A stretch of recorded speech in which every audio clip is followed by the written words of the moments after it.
My husband cheated on me with his assistant. But the night he thought he was taking her to a romantic dinner, I was sitting just one table away, watching everything. My name is Claire Hastings. I'm 43, a university professor, and until recently, I believed I was in a rock-solid marriage. Andrew and I had built 17 years of shared dreams, a home in the suburbs of Portland, long hikes on the weekends, holiday dinners with my parents, and late-night wine over spreadsheets. We weren't perfect, but we were solid, or so I thought. That Tuesday night started like any other. Rain tapped on the windows, and the smell of roasted garlic drifted in from the kitchen. Andrew was singing in the shower, his usual off-key rendition of a 90s love song, when I noticed the screen of his phone light up on the dresser. One message, from Emily, assistant. Reservation confirmed at Langston's for Friday 7 p.m. You'll love the private booth. Langston's. The upscale restaurant Andrew and I used to dream about visiting for our anniversary. The place we said we'd go once we had a reason to celebrate. And now he was taking her there? My hands moved before my mind could stop them. I unlocked his phone. The password was our wedding date because of course it was. I opened the messages. What I found made my stomach turn. Photos, emojis, flirty late-night messages, promises of a future that didn't include me. Emily wasn't just some flirtation. She was his escape plan. I sat in silence. I didn't cry. I didn't scream. I watched him step out of the bathroom, towel around his waist, smiling like nothing had changed. "Hey, have you seen my blue tie?" "It's in your second drawer," I replied, somehow steady. That night, I lay beside the man I once trusted more than anyone, staring into the dark while he snored. My mind was on fire. I could have confronted him. I could have ended it right there. But I wanted him to feel what I was feeling. And the perfect opportunity was already served, on a white tablecloth at Langston's. The morning after I uncovered everything, I kissed Andrew goodbye like I always did. "Good luck with the board presentation today," I said, knowing full well there was no meeting, no presentation, just more lies. He smiled, that same easy smile he'd used for years. Then he left, briefcase in hand, humming as he stepped into the rain. As soon as the door closed, I sat down on the kitchen floor and let the silence fall. I didn't cry. Not yet. I opened my laptop instead. For 17 years, I had trusted Andrew with my heart, my body, and my future. But now, I couldn't trust him with our dog. I logged into his email. Same password. Our first date, July 14, because he was never that creative. And just like that, I was inside. His inbox was a graveyard of deception. Confirmation emails, flight itineraries masked as conferences, gift orders, digital photo albums titled Cabin Weekend, none of which involved me. The biggest gut punch? An email from a real estate agent in San Diego. They were looking at beach condos. He was making plans to leave. While I was grading student essays and baking banana bread, Andrew was planning a soft landing with someone else. My first instinct was to call Emily's husband. His name was Peter Caldwell, a well-known architect in the city. I'd seen the name on one of Andrew's forwarded invites. A quick search revealed everything. LinkedIn, business page, wedding photos, family portraits with 2 dogs. He looked happy, secure, just like I had once looked. I nearly picked up the phone, but I stopped myself. Tears and yelling wouldn't change anything. I wanted more than confrontation. I wanted clarity, truth, power. And suddenly, the idea came. If Andrew wanted a dinner with her, he would get it. But I would be there too, watching, and maybe, just maybe, not alone. I called Langston's, spoke to the maitre d'. I knew the voice I needed to use, warm, professional, confident. "Yes, I'm hosting a guest from out of town. Could we reserve a table near the private booth, perhaps?" "Of course, Miss Hastings. We'll arrange that discreetly." Done. Then I drafted an email to Peter. "Professor Claire Hastings, Portland University. I'm reaching out regarding our Urban Futures lecture series. We're inviting local leaders in design and architecture to speak to our students." It was formal, friendly, and very real sounding.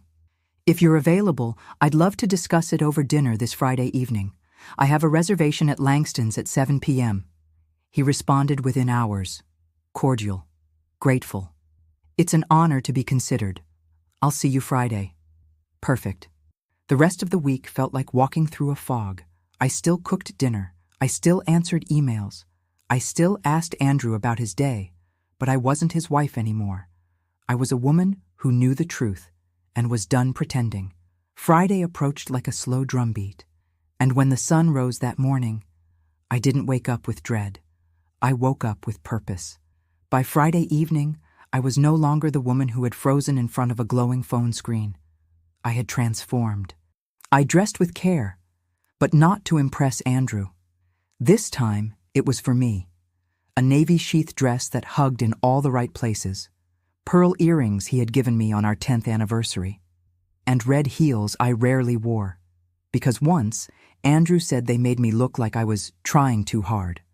Tonight, I was trying hard, trying to remember who the hell I used to be. I arrived at Langston's early. The maitre d' recognized me, and with a quiet nod, led me to my table. It had the perfect view of the private booth, candle-lit, intimate, tucked slightly into the wall like a secret waiting to be discovered. I ordered sparkling water and waited. 10 minutes later, he walked in. Andrew, wearing the suit I bought him for a job interview 5 years ago. He looked polished, relaxed, nervous, but in that first date kind of way. He tugged on his sleeve, ran a hand through his hair, and checked his watch every minute like a teenager waiting for his prom date. It was surreal watching him like that, like I was observing a stranger, a man I used to love. Then she appeared, Emily, young, confident, wearing a red dress that seemed carefully chosen, the kind of dress that says, "I'm not just the assistant anymore." They embraced, laughed. He kissed her cheek, then her lips. My stomach clenched. It wasn't just betrayal, it was seeing joy on his face that I hadn't seen in years, not directed at me anyway. I took a steadying breath and sipped my drink. Moments later, Peter arrived. Tall, striking, with just the right touch of gray at his temples. He carried himself like someone who was used to being respected. But tonight, there was a tiredness in his eyes, a weight he didn't yet understand. "Professor Hastings?" he asked politely, extending a hand. "Please, call me Claire." He smiled. "Peter Caldwell, thanks again for the invitation. I'm honored." We shook hands, and the maitre d' returned to escort us to our table, right beside the booth. Andrew was mid-laugh, pouring champagne. Emily leaned in, whispering something. They didn't see us. Not yet. Peter and I sat. We opened our menus. I tried to focus on polite conversation. Peter was charming, sharp. He talked about sustainable architecture and urban reform. I nodded and listened, but my eyes kept drifting toward them. And then, Emily stood to go to the restroom. That was my cue. I stood too, calmly, deliberately. As we crossed paths, our eyes locked. She recognized me instantly. The color drained from her face like a balloon deflating in slow motion. "You're," she whispered. I leaned in, smiling.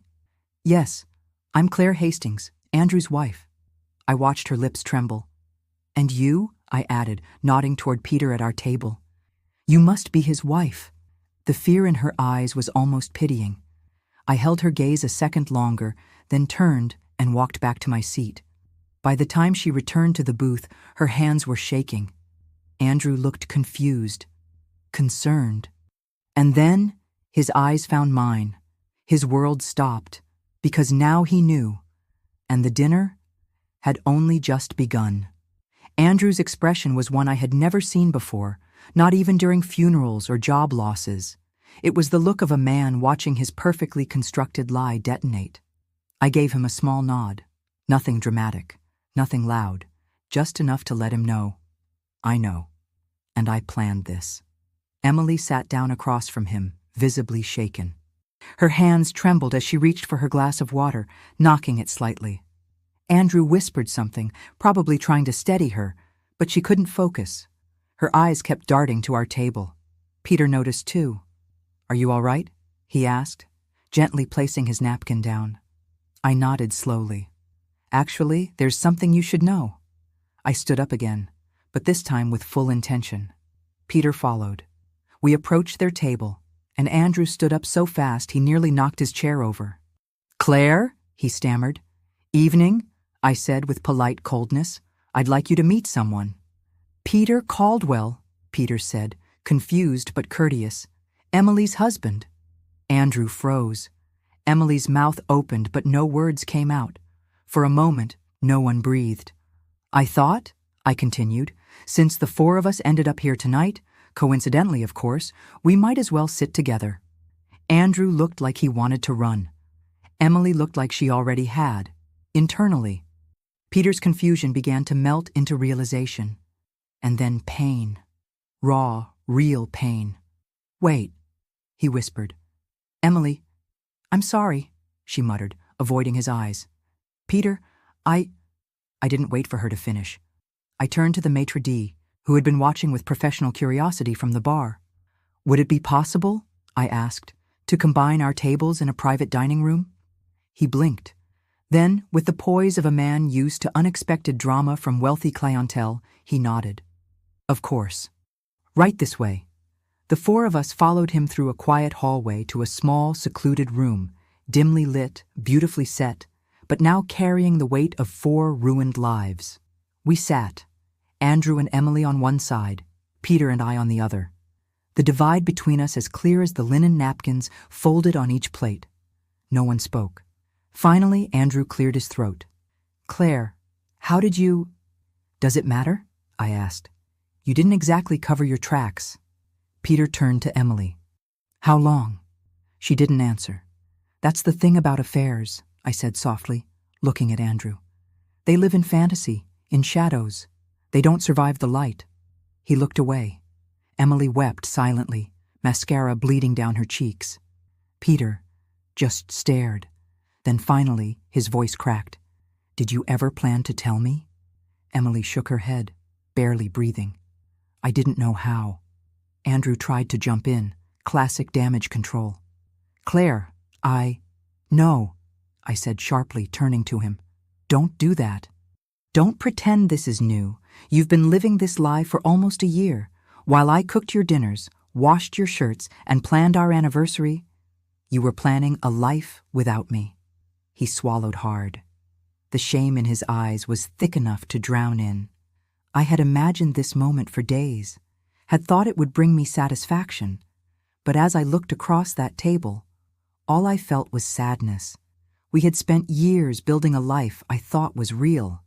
Turns out, it was just me building alone. The silence in that private dining room was suffocating. Emily dabbed her tears. Andrew stared at his hands. Peter hadn't touched his glass. And I finally breathed.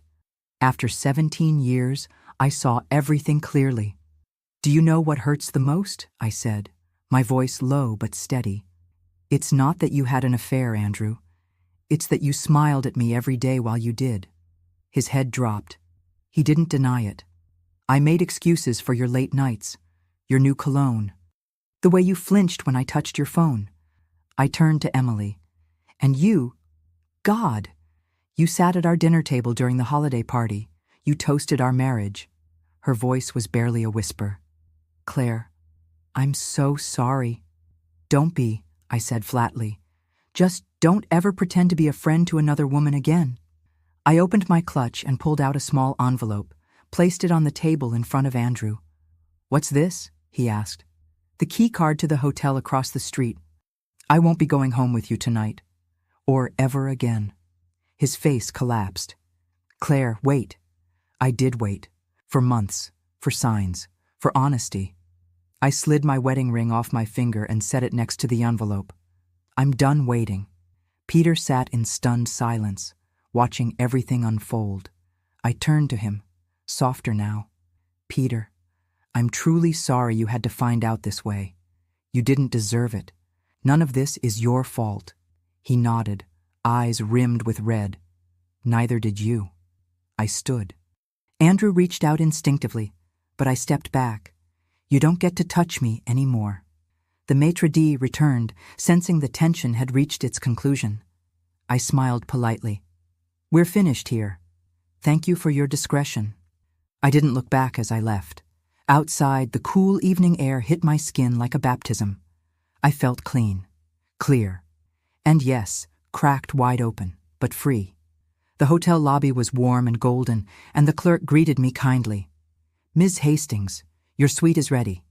"Thank you," I whispered. The elevator ride was silent. Inside the room, I didn't turn on the TV. I didn't unpack. I sat on the edge of the bed, still in that navy dress, heels pinching, heart pounding. And then I let it all go. The sobs came hard, years of love, betrayal, confusion, and heartbreak crashing down all at once. I cried for the version of myself who believed love was supposed to be sacrifice, who kept showing up for someone who stopped showing up for her long ago. And then, silence.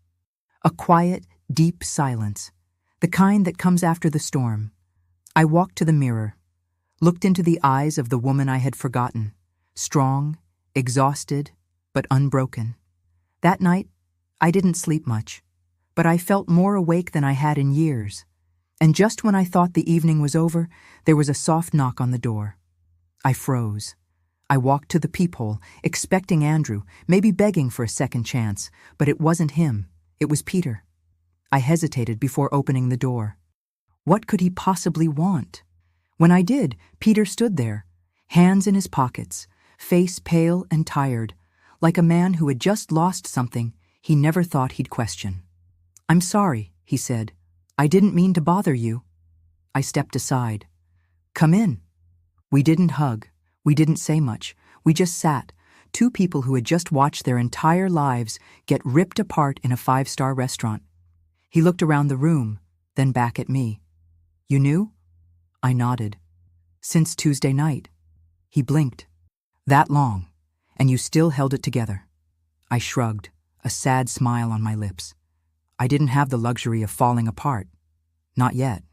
We sat in silence for a while, the kind that's not awkward, just heavy, safe, real. He exhaled slowly. I trusted her completely. Every time she worked late, I'd bring her tea. Every weekend she went shopping with friends. I'd stay home and do laundry. I understood that kind of loyalty, that blindness. "They depend on that," I said. "On us being steady while they play with fire." Peter's eyes turned glassy. 7 years married. I thought we were building something. I reached for the tissue box on the nightstand and handed it to him. "We were," I whispered. "Just with the wrong people." He laughed softly, bitterly. "Is it weird that I don't even feel angry yet? Just embarrassed and hollow." "No, it's not weird. It's shock and betrayal and grief all rolled into one." We talked for hours about our lives, our jobs, our marriages that turned out to be illusions. Turns out, Peter used to play in a band before switching to architecture. I used to paint before I started grading 90 papers a week. We talked about the little parts of ourselves we had let go for the sake of love that wasn't even real. Around midnight, he stood up. "I should go." I nodded. He turned toward the door, then paused. "Claire?" "Yes?" "Thank you. For not hiding. For not running." "I didn't feel brave," I said. "I felt broken. But I guess sometimes broken people do brave things." He nodded. "If you ever want to talk again, you know where to find me." Then he left, and I stood alone, staring at the door for a long time. But I didn't feel alone. For the first time in days, I felt seen. The following morning, the sun came through the hotel windows. Gentle, soft, a new day. I made coffee, answered a few emails, called my sister and told her everything. She cried. I cried. Then I called a divorce attorney. There was no dramatic music, no cinematic moment, just a woman taking back her life. Later that week, Peter texted. Just 2 words. "You okay?" I replied, "Better than expected." "You?" He answered, "Getting there." That was all. But it was enough. Because now I wasn't navigating this storm alone. The following week was a blur of legal paperwork, phone calls, and shifting furniture in a house that no longer felt like home. Andrew tried everything. He called, texted, left voicemails, showed up at my office with flowers like I was some wounded lover in need of winning back. But I wasn't wounded. I was done. He finally cornered me one Saturday morning, standing on the front porch with messy hair, bloodshot eyes, and his voice trembling. "Claire, please, we can fix this. I'll go to therapy. I'll quit my job. I'll never talk to her again. Just, please." I stood in the doorway, arms crossed, calm. "Why now?" I asked. "Because you're sorry? Or because you got caught?" His face crumbled. "I'm sorry for both." I shook my head. "You had so many chances to choose me, and every single time you didn't." He reached for my hand, and I stepped back. "You don't love me anymore," he whispered. "No," I said gently. "I loved you so much I forgot how to love myself. But that ends here." He broke down, sitting on the porch steps like a child who'd lost a toy. But it wasn't a toy. It was his wife, his future. And it was too late. That night, I changed the locks. I boxed up everything he left behind: his cologne, his sweaters, even the old concert tickets we used to keep in a jar by the bed. I didn't cry, because grief had already passed. What I felt now was clarity. Peter and I kept in touch. Not constantly, not romantically, just honestly. A few coffee dates, a walk along the river. No expectations, no pressure, just two people learning how to breathe again. One evening, while sitting on a park bench watching the sun dip into the Willamette River, he turned to me and asked, "Do you ever miss him?" I thought about it, not about Andrew the man, but the idea of him, the promises, the companionship, the routine. "Sometimes I miss who I thought he was," I admitted, "but I don't miss being invisible." Peter nodded. "That's what she made me feel, like I was just wallpaper." We laughed softly at that, the kind of laughter that only comes from shared pain and deep healing. I began rebuilding my life one step at a time. I started painting again, abstracts, bold strokes, messy colors that made no sense except to me. I hosted a dinner for close friends, told them everything. Some were shocked, others weren't. "Honestly, Claire," one friend said, "you've been gone for years. You just didn't know it." She was right, and I was finally back. Andrew tried to delay the divorce, claimed it was too fast, too emotional. But I stayed firm. He offered me more money, begged for joint counseling, even tried sending a long, handwritten letter, 5 pages of apologies and memories. I read it once. Then I burned it in the fireplace, because I knew no letter could rewrite the reality of a year-long betrayal. What I needed now wasn't closure from him. It was permission from myself to move forward. 1 year later, I found myself standing in the same restaurant, Langston's. But this time, I wasn't hiding behind a table. I was walking in, head held high, to meet friends for dinner, wearing the same red heels that once felt too bold. Now, they felt just right. As I passed the booth where it all came undone, I paused for just a second. Not with sadness, but with gratitude. Because that night didn't break me. It revealed me. Sometimes, rock bottom is the solid ground you need to finally rebuild. Later that evening, as I stepped out into the cool Portland night, Peter texted me, "Hey, just thinking of you. Hope your week's been good." I smiled. It had. Not because everything was perfect, but because everything was mine now, my choices, my space, my future. Peter and I still saw each other, every now and then. No pressure, no labels, just two people taking their time. He was healing, so era EU, and it was beautiful. I once thought that losing Andrew would be the worst thing that could happen. But it turns out losing the man who lied to me daily was the best gift I could have given myself, because I gained something far more precious, me. The woman who used to dim her light so someone else could shine. The woman who used to apologize for needing love, attention, and truth. The woman who used to stay silent to keep the peace when there was no peace at all. She was gone. And in her place, a woman who sets her own table, who chooses honesty over illusion, and who now knows that love, real love, never hides in shadows. It walks beside you, in daylight, with no secrets and no shame.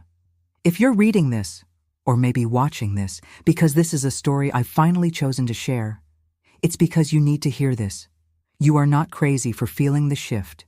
You are not weak for loving too much. And you are not broken because someone failed to love you the way you deserved. The truth is, sometimes the person you need to catch you is the one you see in the mirror. And that's not lonely. That's powerful. So no, this isn't a story about revenge. It's a story about rebirth. Because when he reserved that dinner to impress his assistant, I reserved my freedom. And I don't regret a single thing.